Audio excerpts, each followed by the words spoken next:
हरियाणा के सीएम मनोहर लाल जी ने आज बजट पेश किया है एज वित्त मंत्री, लगातार दूसरा। क्या कहेंगे आप, किसानों के लिए क्या रखा है? देखा ऐसा है, मनोहर लाल खट्टर जी ने क्या दे देखो हमें, क्या दे दियो? कुछ नहीं दियो।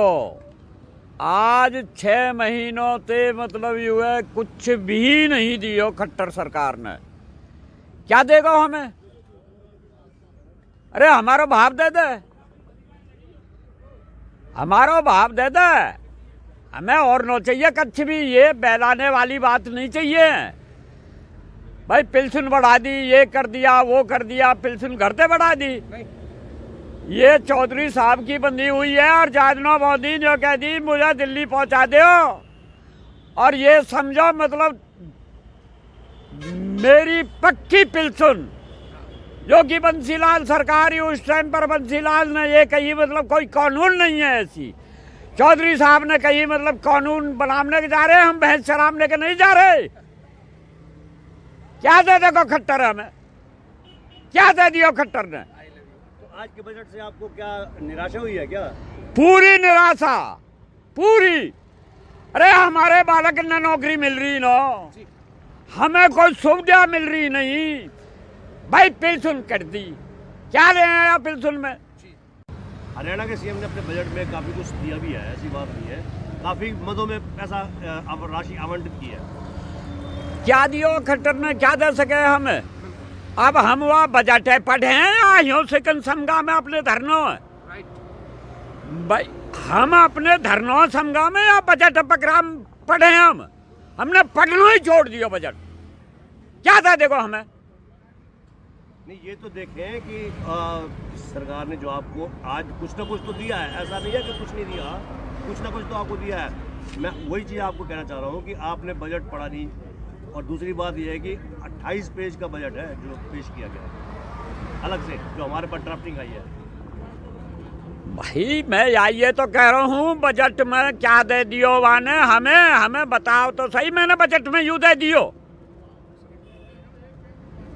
क्या दे दियो माने? क्या दे सके वो बजट में? बजट में दे दो, हमारा भाव दे दो, हमारी फसल का भाव दे दो। क्या दे देखो हमें?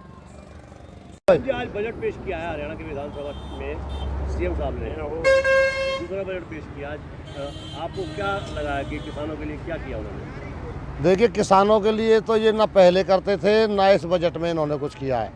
अभी बजट पूरा पढ़ा नहीं है, लेकिन जितना हमने पढ़ा है उसमें किसानों को तो इन्होंने 64 करोड़ 84 हज़ार रुपया कितना है मेरा जो है, इनको मैंने देखा जितना, उसमें क्या दे दिया किसानों ने?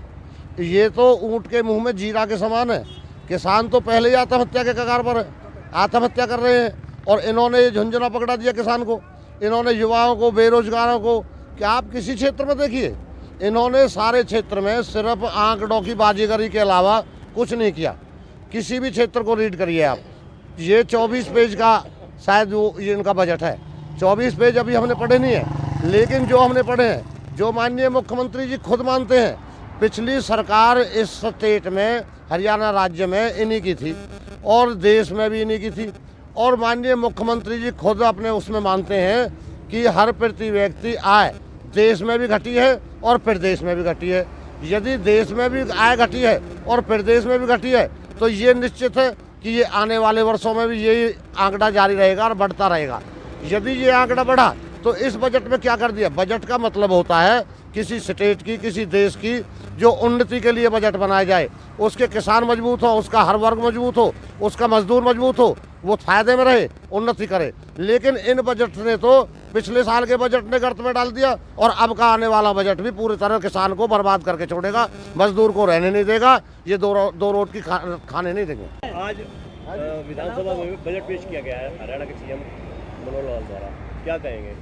देखिए, आज मुख्यमंत्री जी ने हरियाणा में 2021-2022 का बजट पेश किया है, लेकिन ये बजट, उनका पूरा भाषण, उनकी पूरी बात सुनने के बाद ऐसा लगता है कि बजट ना होकर के कोविड की चर्चा रही है, जिसमें बहुत बढ़ा चढ़ा करके बात कही गई है। ये जो बजट है पिछले वर्ष की तुलना में 13% ज़्यादा है और ये बजट 1,55,645 करोड़ का है। इन्होंने हर क्षेत्र में एक आशा दिखाई है, हर क्षेत्र में इन्होंने एक आश्वासन दिया है, जबकि ये देश आश्वासनों से नहीं बल्कि आश्वासन को पूरा करने से चलता है।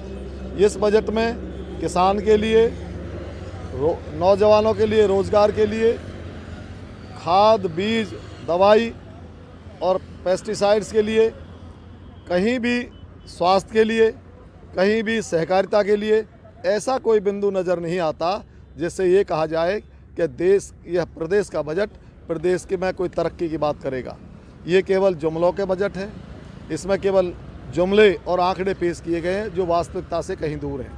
आप एक बात बताइए, 2019 और 20 में इनकी सरकार थी और ये कहते थे हमने बड़ा काम किया है, जबकि पिछली जो सरकार इन्हीं की है 20 और 21 में, 2020 और 21 में ये कहते हैं कि देश में भी आमदनी घटी है प्रति व्यक्ति और प्रदेश में भी घटी है। स्वयं मानते हैं इस बात को। जब ये स्वयं मान रहे हैं 19-20 के मुकाबले में देश में भी और प्रदेश में भी प्रति व्यक्ति आय घटी है, तो निसंदेह अगले वर्ष भी प्रति व्यक्ति आय देश में भी और प्रदेश में भी घटेगी। यदि आमदनी घटती है तो उस बजट का क्या महत्व रह जाता है? बजट का मतलब ये होता है कि हर साल देश के व्यक्ति की या प्रदेश के व्यक्ति की आमदनी बढ़े। तो इस बात से पता लगाया जा सकता है कि ये बजट केवल भ्रमित करने वाला है, इससे ये वास्तविकता से परे है। और आप देखिए कितना बड़ा इनमें ये हर जगह कोविड के नाम रहा है। हमने कोविड के लिए इतने हॉस्पिटल खोले, इतनी दवाइयाँ दी, इतने इंजेक्शन दिए, इतने शेल्टर होम बनाए। मैं ये कहना चाहता हूँ कि हरियाणा में यदि कोविड के नाम के खर्च की किसी सुप्रीम कोर्ट या हाई कोर्ट के सिटिंग जैसे जांच कराई जाए तो उसमें बहुत बड़े घोटाला उजागर होगा, जिसमें बहुत से जिलों के सीएमओ, वहाँ के बड़े बड़े डॉक्टर, वहाँ के राजनेता, वहाँ के प्रशासनिक अधिकारी उनमें शामिल पाएंगे, क्योंकि जितनी खर्चा इन्होंने प्रति व्यक्ति दिखाया है, बताया है, इतना कहीं पर भी नहीं मिलता था। जो लोग कोविड से ग्रस्त होते थे, हमने अपनी आंखों से देखा है, वहाँ पर उनको बड़ी दूर से कोई ब्रेड या कोई सब्जी या पूड़ी फेंक दी जाती थी। उन्हें कोई खाने पीने के लिए बढ़िया इंतजाम नहीं किए गए और ना उससे सुरक्षा के कोई इंतजाम किए गए। ये तो परमात्मा का भला हो कि उसने भारत पर रहम करी और भारत के लोगों में इम्यूनिटी पावर इतनी मजबूत थी कि उन्होंने कोविड की लड़ाई को जीत लिया। सरकार अपनी कहती है कि हमने कोविड को हरा दिया, वास्तविकता ये है कि भगवान ने भारत के लोगों की रक्षा करी है। सरकार कोई मदद नहीं कर पाई। सरकार ने तो राम भरोसे छोड़ दिया था, इनके तो आउट ऑफ कंट्रोल हो गया था। तो ये पूरा बजट जिसमें शिक्षा पे, स्वास्थ्य पे, सहकारिता पे, रोजगार पे ऐसा कहीं कोई निर्देश दिखाई नहीं देता जिससे हरियाणा के आने वाले बच्चों का, आने वाले किसानों का कोई भविष्य सुरक्षित हो।